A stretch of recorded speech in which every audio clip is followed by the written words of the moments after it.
haven't really gone into depth about this whole Bulls fire sale on this show. We've talked a little bit about good locations for LaVine or Caruso, but what are your guys' ideal destinations for all these dudes? Let's start with Zach LaVine. Jack, where would you most like to see him as a basketball fan end up? Basketball fan, and I would need to remove the fact that I am rooting for the Nuggets here. I think the Warriors are a good fit if they just cut emotional ties with Klay Thompson and you're like, this shit's not working, and we want to maximize the end of this Steph window that we'll probably never see again, then going for a guy like LaVine, who's an extremely great athlete and very quality rim pressure guy to kind of counteract what Steph does on the perimeter, and also an extremely capable catch and shoot 3-point shooter in his own right. Like, he's just a phenomenal offensive talent that I think Chicago's done a pretty bad job of like maximizing the skill set of. I really like him for Golden State. I'm not exactly sure what the package would be, and again, it would be sad because you're breaking up the big three. I think Klay Thompson has to go if you make this move. But in terms of like staying competitive and especially like revitalizing, they've just been like weird lately, funky, and have not looked like the Warriors that I've grown up with and everything. So yeah, I like LaVine for Golden State. I like that too. I like LaVine in a couple spots that I think need him. I think the Dubs need him. Could put him to use. I kind of like him in Toronto. That was the one that I wrote down just because I think Toronto is in so desperate need of a guard, man, of a ball handler. And I just think about how butter smooth Zach LaVine's game is, right? Like, when I think about Toronto, I just think of like a smorgasbord of just janky basketball players. Like, I'm as big a Scotty Barnes guy as they come. Dennis Schroeder's cool, but he's got a funky game. Pascal Siakam's got a funky game. Like, Zach LaVine's just smooth, right? Like, all these jagged edges and pieces that are in Toronto. I just feel like LaVine's a smooth piece that fits in there, and I just think they need a they need a guard. I don't know. I just feel like he'd be a cool complementary piece to those guys. I love that. That's a good first take caliber analogy. It's like all these guys in Toronto are sharp. LaVine's round, man. We gotta get him in there. But I do agree with it. Yeah. I don't know. I've been asking the Toronto Raptors to just like realize that shit's not gonna work out for a little while now. I'm like, it's not happening. But if they're asking for 4 first rounders for OG, that's the kind of team that would move for Zach LaVine. So I think I could see it happening, and I think it makes them better. Absolutely. Sun came out, Raptors were still ugly as hell. Yeah. I don't know. Does it make sense to go more all in on anything right now? Like, I think it's time for the Raptors fire sale. We always hear talk, oh my God, how many years have we heard the Siakam and especially the OG rumors? If Masai could just get off his high horse and like accept what those guys' values actually are on the open market, and it's still good value. It's just not value. 4 first-round picks for OG. Then I think that they can move more positively in the right direction and focus on building around Scotty. But yes, I mean, their guard play is totally unserious. And that's even with Schroeder having done relatively well this year. It's just the lack of pull-up shooting. It's bad spacing. It's just bad. So I like what you said about the Warriors, Jack. I think that that's probably my second favorite option, especially if things keep going south, because I do worry about the proficiency of their second option offensively, whoever that may be, and I think that it's probably Klay, but Klay is flawed. He's very reliant on tough perimeter shot making, even more so than he used to be, and so he can be inconsistent and inefficient at times. I still don't think he's the disaster that some people have made him out to be because he's so hot and cold. He's going to get really hot at some point this year, and those numbers are going to even out a bit, but it's still not ideal. I'm not sure politically if they can trade him. And so I do wonder if that package could maybe avoid him, because CP is a big contract, and maybe it's CP, Kuminga, and a first, so you're still attaching a couple assets there, because it doesn't seem like Zach LaVine is going to demand a ton of value. Like, basically, everything that I'm seeing when I look up Zach LaVine trade is nobody's biting. And so maybe you don't need to attach, I mean, I don't think that the Bulls would really value Klay anyways, but I like CP a lot with this bench. I think he's very valuable, But I'm increasingly becoming higher and higher on this bench unit even without him because of the energy and the offensive versatility that Pods brings and the level that Moody's playing at. Like, I think that that's just a second unit that's pretty good no matter what, and his contract value isn't good, and he's a guy you can't close with despite the fact that Kerr has tried to at times because he doesn't fit offensively with the starters, and he's very small and exploitable athletically and defensively. So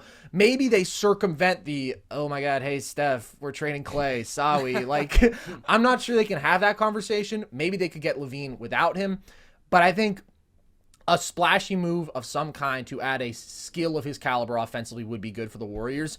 My favorite, though, and they apparently have not been pursuing this, but I think he would be good for the Heat. And I think that if you packaged Hero and Lowry, here's my question to you guys. Could you get back LaVine and Caruso? And maybe even like a future second or something? I don't know. See, okay. I think... I'm not smart, but I think I am. Okay. I think I'm smarter than the Bulls front office and everything. To me, I think we all are. Caruso, yeah, it feels like it. I don't know. I feel like a monkey with a typewriter eventually gets smarter than the Bulls front office. It feels like if you do the Drew Holiday-esque bidding war that the Blazers kind of pivoted into after moving Dame, if you do that with Caruso, feels like individually you can get like a really solid return on him. See, that's like kind of where personal value comes in, where you're like, would you rather just snag Hero, who I'm really high on, who's like a very, really good 23-year-old, and I think he's going to get even better and all that, or would you rather get like a variety of draft capital and things like that? I think Caruso on his own is probably going to snag you more like first round picks or whatever, but if you want to go get that good player to kind of kickstart a rebuild, Tyler Hero, probably you could swing from the Heat if you go LaVine and Caruso. Yeah. I think the Heat, he's such a Heat culture guy, Caruso, they'd be salivating over him. So here's how I came up with that package. I was thinking LaVine is more valuable to the Heat in the immediate because I think he is just a better offensive spark plug than Hero. I think he's such a dynamic shooter and athlete. There's just a higher ceiling there when you're looking at what they can do this season, and I think that the Heat's window should be in the immediate while they still have Jimmy playing at this level. That's just the core that they've put together, but I think that Hero, as more of a long-term young piece, is more intriguing for the Bulls, who are already trying to move off of LaVine, seemingly. So then I started thinking, do the Heat maybe have to attach a first here to compensate for the fact that they would be getting Caruso as well, who I think on his own is worth a first-round pick? I don't know that he's going to demand a ton more than that, especially because I think the teams on the market for him mostly don't have great assets. Like, it's a lot of contenders who are like, okay, let's get that one more move to put us over the top. If it's the Lakers, the Bucks, we'll talk about that in a bit, but I don't know how much of a haul you're going to get for him, but he is certainly a positive asset. But then I wondered, well, I think in a vacuum, maybe Hero is worth more than LaVine when you consider age, when you consider contract. So maybe they could just get Caruso in there as an additive piece without having to add a first-round pick of their own. But I would like that because I think that LaVine, although he's off to a slow start this year, 25-point-per-game scorer last year on 61% true shooting, 92nd percentile spot-up player, 79th percentile isolation, 78th percentile transition, 63rd percentile pick-and-roll. Like, he's just a big-time shot maker and a big-time scorer. And he doesn't necessarily have the most winning tendencies all around in terms of defensive effort or offensive malleabilities. Playmaking's not always great. But the Heat, to me, just need more high-end offensive skill. And if they could pair that with a really athletic piece in the backcourt like Caruso, who absolutely raises their defensive ceiling, like, that would be a big-time win-now move that I would view as a huge, huge positive for them. Plus, I mean, I think it just works. Like, timelines for both of these teams. I mean, I think that, and you've got your big three and starting five moving out. I feel like that's the biggest asset that the Heat need moving forward is just a bucket getter. Like, yeah, I think that is a home run. That is a dream scenario for the Heat, and I think you're right. I don't think you have to give up a ton. Like, Hero's a really valuable asset. I don't even know if you'd have to add in a draft pick, man. I think that Hero's probably one of the better young players that you could get to build your franchise around.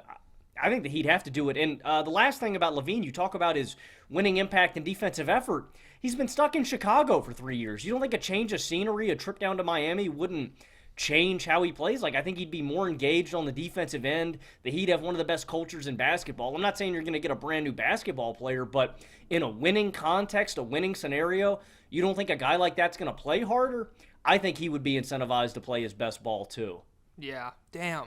Dude, LaVine, it's crazy. That used to be like my go-to hot take 3 years ago is, Booker's not that much better than LaVine, you guys. Like, they're the same caliber of player. And since then, I mean, it's a wash. Booker has been the better defender, scorer, playmaker, been better in the postseason, all that stuff. Like, that's a preposterous take at this moment in time. However, if you get LaVine back to being that 25-point-per-game guy that he was several years ago before they plopped another all-star who overlaps extremely heavily with his skill set right next to him and gave him a big man who doesn't really do all the stuff that he said he could do super well anymore. If you get that version of LaVine back before all the shit went down with DeRozan and Vucevic, and you send that guy to Miami, and you're like, hey, be capable of making the extra pass to open shooters and, like, be a good athlete who understands where he needs to be. I don't need you to, like, lock up the other team's best perimeter player. We're not going to come to you with that. We have guys who are capable of doing that, especially if Caruso comes with you. If you send that guy to Miami, I have, like, full confidence that, like, that's just the Miami voodoo magic. Like, they're flipping that guy around, and all of a sudden he's, like, one of the best shooting guards in the NBA again. Yeah, I do wonder if maybe they're not interested because they don't view him as a Heat culture guy. Maybe they don't expect that sort of buy-in. Yes, I did just say Heat culture, unfortunately. But I think ultimately they have to take a hard look in the mirror. And I know that they have this hubris and this organizational pride. They don't need star talents because they're just such grinders and they're so smart. And they've made 2 finals since 2020. And what do we know saying they need to add these dynamic talents? But look at where they came up short last year. I mean, there were a few categories, right? They weren't athletic enough. They weren't big enough. But ultimately, they didn't have enough big-time offensive creators. They were reliant on these dudes just having flame-throwing spot-up shooting runs. And then what happened? Last 7 games, when they almost blew it against the Celtics, and then when the Nuggets really just manhandled them, they had an offensive rating that was equivalent to the 13th best team in that 16-team playoff field. Like, they totally sputtered. And if they want to actually contend, even though I think they'll still play well, they'll still be a really uncomfortable playoff matchup, they still have some of the same advantages, like, you're working at a talent deficit, and you can only do that for so long. And I don't think that they are going to do this, but I think that they should. Well, that's what you guys don't get. See, they didn't even want Damian Lillard. They wanted Drew Holiday more. Yeah, no, they wanted Jaime Jaquez. They wanted Jaime Jaquez. That's all they needed. We're not giving up Jovic for Dame, but he's also not going to play for us either. That's the fucking 1 million IQ move, is this guy that we're not going to give up for the All-NBA player. He's not seeing the floor for us, but I promise he's good enough. It should just be like 1-for-1, him for Dame. What you're missing out on, Jack, is this is what's known as an internal draft and stash, okay? It's something that the Heat can do. Being in the presence of Pat Riley, Eric Spoelstra, Jimmy Butler, soaking up those competitive instincts and that basketball genius, you just wait until 2026, my friend, because then you're going to be saying, Damian Lillard who? Nikola Jokic who? More like Nikola Jovic. No, it's silly. Sometimes the way they do things is frustrating, but the results overall pretty damn good. Okay, DeRozan. Where do you guys like for him? Silence. Yep. Okay, well, DeRozan, dude, I haven't believed in DeRozan since before San Antonio. So at this point, it's just kind of like, I guess. And so I think the funniest place for him is easily the Knicks, just in terms of, like, let's throw another fucking mid-range scorer in there and just see what happens. That also gets worse in the postseason and all that. I don't know what the package would be. I didn't really look into it that much. I don't feel like they'd have to give up Julius Randle to get it. I feel like if I'm keeping my meme team together, that's, like, totally capable. Brunson, DeRozan, Randle, RJ, and I don't know. I just think it'd be funny, and I'm not super high. Like, I've seen people be like, oh, DeRozan's what the Lakers need. Not really. No, it's like kind of giving the Westbrook trade again, just in terms of like, oh, I know that guy's name. That's what the Lakers need. It's not always the case. So, yeah, I put the Knicks down. I also think the Heat, he solves similar problems that LaVine does, and I don't think you would, like, he's probably like a cheaper version of LaVine that maybe you could get to buy into the dumb Heat culture stuff just because, like, he bought into the Spurs culture pretty damn well. He was like, I'm here with LaMarcus. We're going to try to, like, make the best out of this situation, even though I just got ripped from the place I wanted to spend my whole career. He was super, like, sportsmanship about that. And he bought in, and the Spurs were fine. And then, like, he was good enough for Chicago to move for him and everything. I think Miami is a probably more reasonable spot, but I think the Knicks would be way funnier. Yeah, DeRozan listed Miami and New York as his 2 preferred destinations, but I think you're on the right track, Jack. I think if we go, I think you're looking at this as a wrong opportunity for the Knicks. This is an opportunity to say to the monkey with the typewriter in the Chicago Bulls front office, hey, we'll take DeMar, and you guys take Julius Randle. He's so good. He's so nice. He could be like your building block for the future. And this is how the Knicks just get rid of Julius Randle. They just give him to the Bulls. They take DeMar DeRozan back.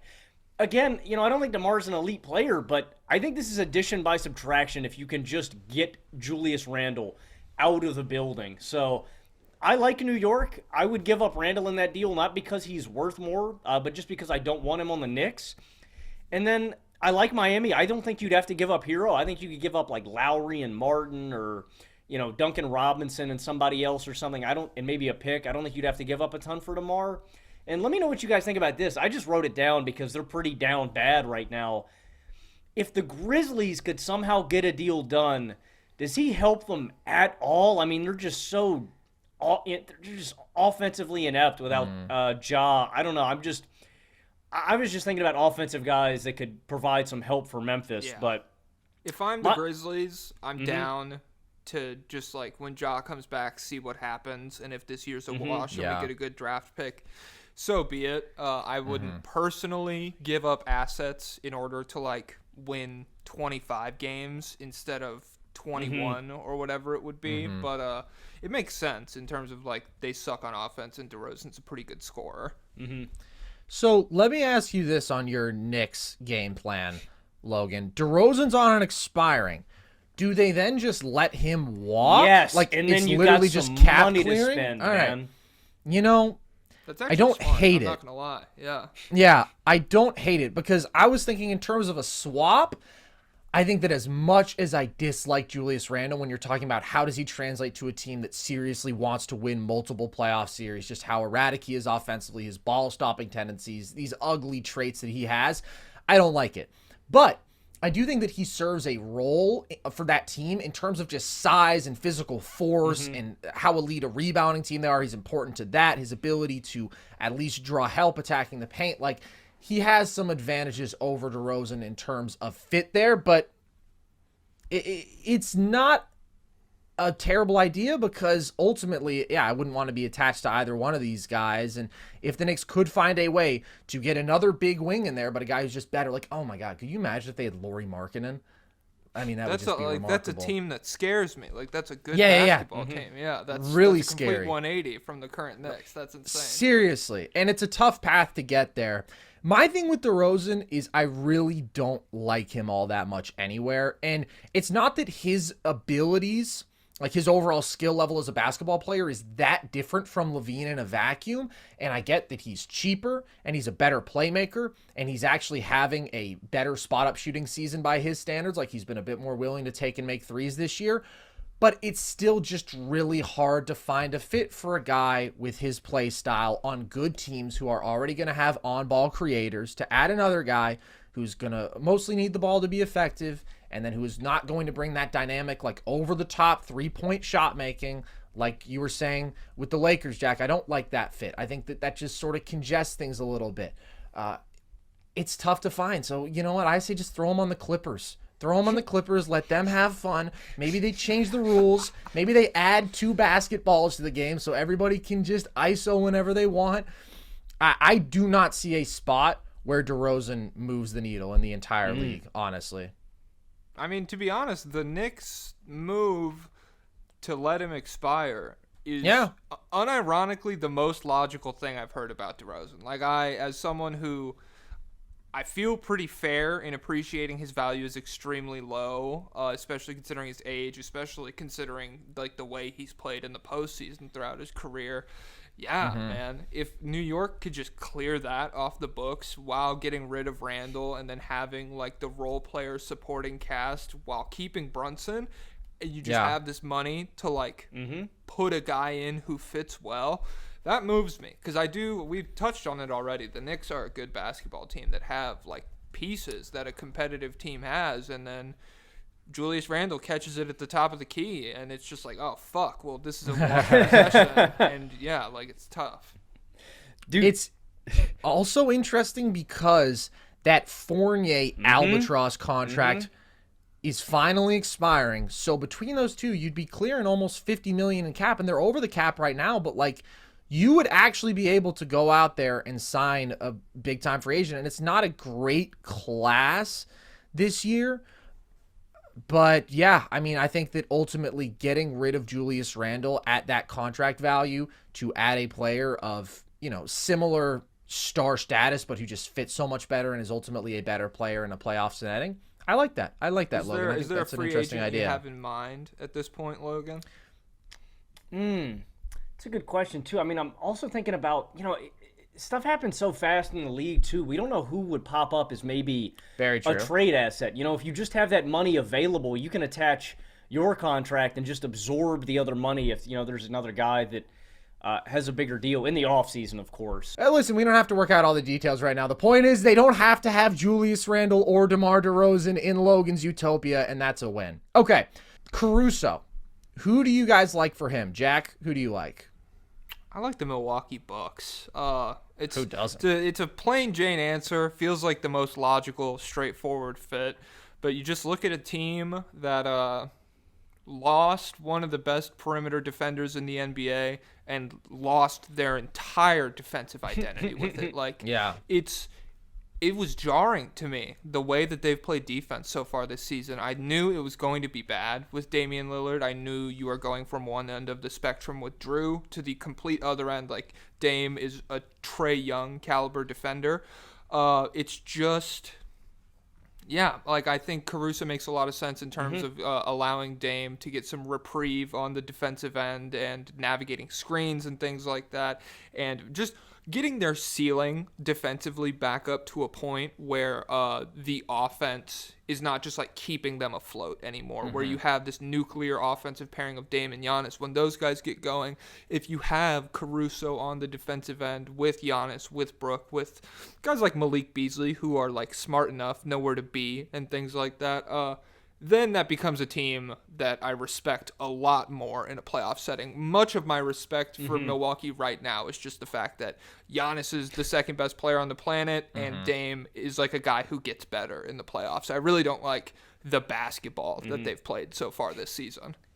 I think that's a big takeaway to have for them. I mean, they desperately need help at the point of attack. And another team that kind of fits a similar bill of that, with two superstars, great offensively, need help defensively, is Dallas. I kind of like Caruso there.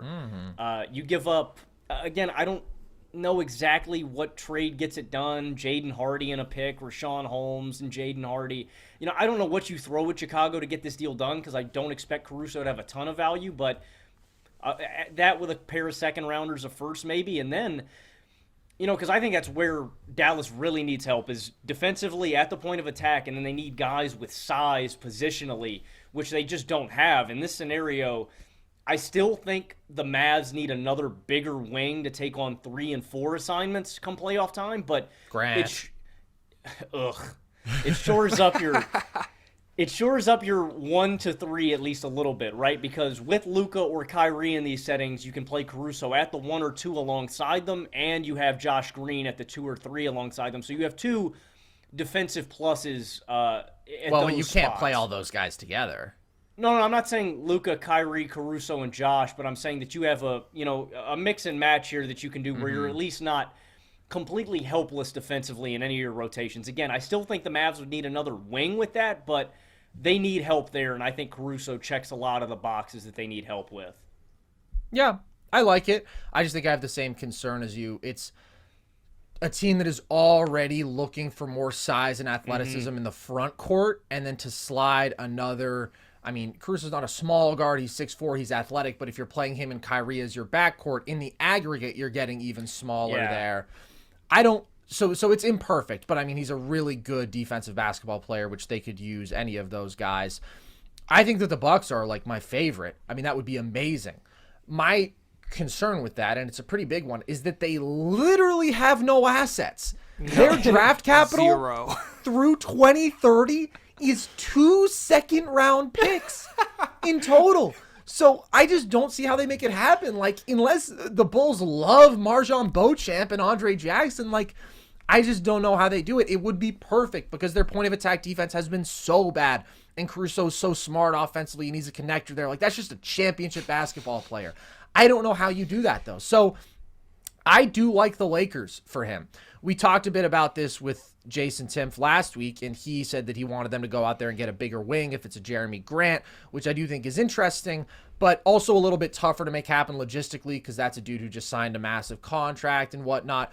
Caruso's an easy guy to move for, and I think that he makes their backcourt so much more athletic.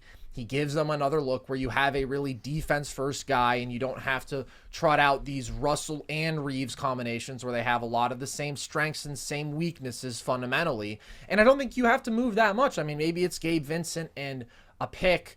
I don't know if that's a second rounder, if you do have to throw in the 2029 first, but it's not that he would fix all their problems because I still think they would need more offensive punch if we want to talk about them as real top-end contenders, but he would fix one of their big problems. And that'd be pretty good because he's just a damn good winning basketball player. Yeah, that'd be damn, dude. Because I really... The Lakers do not have very good perimeter defenders, and they have still been like passable defensive basketball team because Anthony Davis has just been so good. Like, yeah, I don't like the schemes that they've run, and like their perimeter guys, it feels like a lot of the times the ball handlers are getting wherever they want, and Anthony Davis has just been so overwhelming on that end that like your point guard creates an advantage, boom, he's there. Like the layup is no longer there, and it's not even being attempted just because he's got such an infamous reputation that like guys don't even want to take layups towards him anymore. And so I think if you give him just a little help on that end, like him and Caruso alone with whatever combination of players you want to throw out there, I think is a really quality defense. And I think I know we're just focusing on the trade aspect of it, but the ceiling of the Lakers still depends on like 6 weeks of healthy Anthony Davis and what LeBron is able to do offensively and all that stuff. But yeah, I think that's a huge step forward in the right direction for LA if they're able to pull it off. And it is a lot more realistic than the Milwaukee trade. Milwaukee has nobody to move. Yeah. When you think about all the defensive stoppers that you could have out there in one lineup, like if you ran Caruso, Vando, Prince, LeBron, AD, like that's a damn good defensive lineup, man. I can almost imagine Alex Caruso in a Lakers uniform. Yeah, I'm not seeing it, but I mean, I don't know that you could play him and Vando together. I worry a bit about the skill shortcomings there, but yeah, like the level that he's playing at, dude, I mean, if you put him with a more offensively oriented guard, if that lineup was Austin Reeves and Alex Caruso in your backcourt with the front court of Prince, LeBron, and AD, I mean, that's a team that can really defend, and that's a team that does have perimeter shot making, and that's a team where if LeBron is dialed in and playing to his highest ceiling, like they would have a really good shot against anybody in the West not named Denver. So I think they ultimately have to do something. I do like Caruso as a target for them.